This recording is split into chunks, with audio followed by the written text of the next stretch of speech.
Hello, I'm Bob Beale. I'm here today with Dr. Lenny Vartanian. He's a specialist in health psychology and in the psychology of eating. Lenny, we've almost obsessed as a society about eating, aren't we, and weight and so on. Why is this? What's the big deal? Well, it's certainly something that's relevant to everybody's life. We eat every day. We have to make choices about which foods we eat, and most people are concerned with their weight to some extent, realize that there are health-related issues with being overweight and so on. There certainly is a problem with obesity. It has been increasing steadily over the last 30 years, to the point now where in major countries like Australia, the United States, and Canada, for example, somewhere around 2/3 of the adult population would be classified as being overweight or obese. And that brings with it significant health consequences for those individuals. So we're talking about the majority of the population that has potential health consequences associated with their weight. And there's a lot of thought and effort being put into how to motivate people to lose weight. In popular magazines, they have one way of showing lots of skinny models. But, Sure. In health circles, there's a different debate going on about what's the best way to actually what's the terminology we should use? Is fat better than obese? Well, the argument goes along the lines of we need to stop sugarcoating things and we need to treat people with a tough love approach because that's the only way to get them to change their behavior. Nothing we've done so far has worked, so we need new approaches. And some public health officials have thought that maybe if we start shaming people into sort of changing, that will be the way to go. And the idea behind that is that we can't call them obese because that's somehow distant or removed from what the real problem is, and we need to call them what they are, which is fat. Mm-hmm. But you've been doing some research into that very question about how do people actually perceive the differences between those two words? That's right. And there are a number of issues related to that. We've shown that actually people judge the term obese as more negative than the term fat. So the logic of the argument that we should call people fat as a way of shaming them is actually backwards, because people see the term fat as something that's more approachable, something that's more familiar. Everybody's a little bit fat, everybody has a few extra pounds. Obese, on the other hand, is something that is a medical condition, it's something that is on the extreme, and it's something that only a few people have. So I think the term fat is definitely perceived as more negative, both by people who are judging others, but also by people who have excess weight themselves, that they would prefer to be called fat than to be called obese. And our work shows that there are emotions that are brought up when people think about obese individuals, and one of the ones that seems to be most prominent is the emotion disgust, that people feel disgusted towards obese people. Does that make obese people feel disgusted with themselves when other people have that opinion of them? That's a good question, and we haven't actually looked at whether obese people feel disgusted with themselves as a result of that, but we know that from a lot of research that people who experience discrimination or stigma because of their weight, it has many negative consequences, both from a psychological perspective.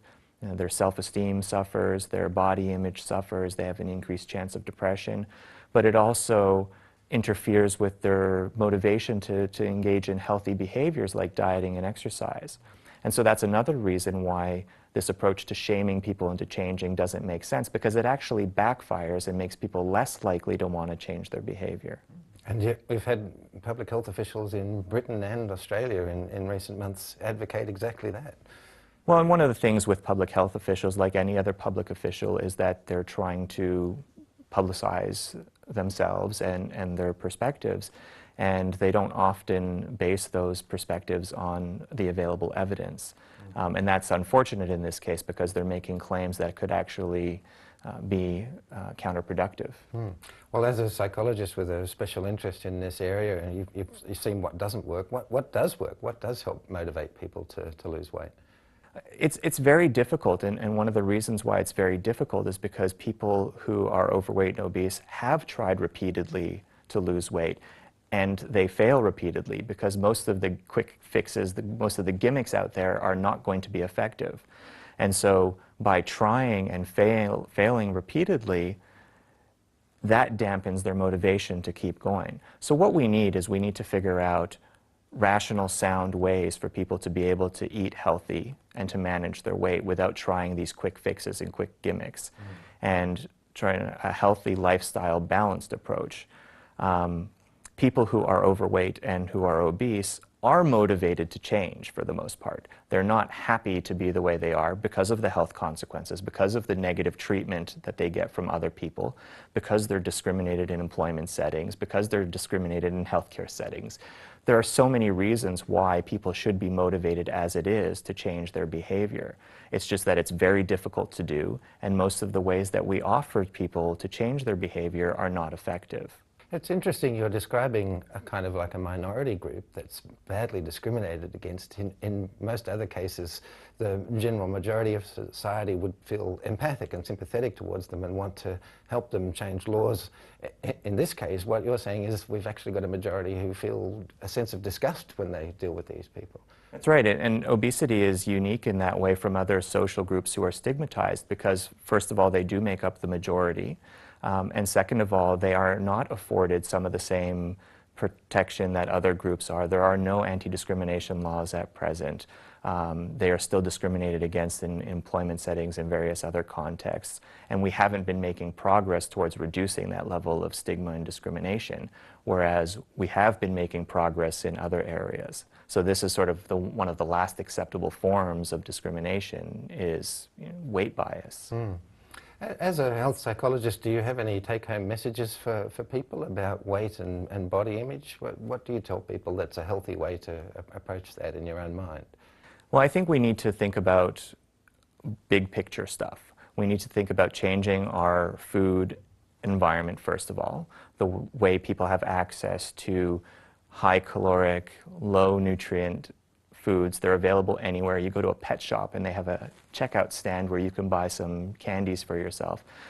So food is available anywhere, and the food environment makes it so that accessing high calorie, low nutrient food is very easy, whereas accessing fresh fruits and vegetables and healthy foods are actually quite difficult. And fruits and vegetables, the prices of them are going out the roof. So restructuring the whole food environment to make healthier foods more accessible to people is one way to go. Encouraging people to engage in more physical activity in their everyday lives is another way to go. But I think one of the very important things is to realize that we're not talking about quick fixes here. We're not talking about losing 10 pounds by Easter or losing 20 kilos by Christmas. We're just talking about lifestyle change, something that you can do forever, and that maybe at the end of the year you'll find that you lost 5 kilos and you didn't even really notice. And maybe the next year it'll be a little bit more. And it's just about getting sort of back on track with a healthy lifestyle rather than thinking about quick fixes. So big picture, we need to change the environment and the access that people have to food and the way we manage our food environment. And we also have to think more in terms of healthy lifestyle rather than trying to find a gimmick that's going to make us shed the pounds overnight. That seems like a good message to end it on. Dr. Lenny Vartanian, thank you. Thank you.